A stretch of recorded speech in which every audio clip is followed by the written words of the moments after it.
تابلو برق یک دستگاه چیلر 240 تن با 4 کمپرسور اسکرو 60 رو مشاهده میکنید. کلید اصلی ما در اینجا قسمت قرار داره که توسط شمش به 8 عدد کلید حرارتی و 8 عدد کنتاکتور که هر دو عدد اینها مربوط به یک کمپرسور و با استارت پارت وایندینگ می باشد قرار گرفته.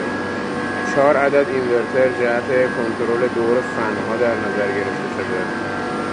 خروجی اینورترها ما 4 عدد چوک جهت گرفتن نویز و اختلالی که روی سنسورهای دما ایجاد میکنه قرار دادیم.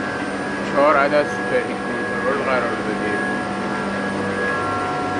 2 دستگاه کنترلر MCX قرار داده شده. 4 عدد تایمر جهت قطع و وصل شیر شماره 4 کمپرسور قرار داده شده. یک کلید دستی برای هر کمپرسور یک شاسی قرار داده شده تا بتونن به صورت دستی هم کمپرسورها رو خاموش کنن. کلیه اطلاعات به این HMI رفته و از روی HMI هم میشه سیستم رو کنترل کرد. اینجا هم یک کولر در واقع تابلو برق قرار داده شده جهت تهویه دمای تابلو.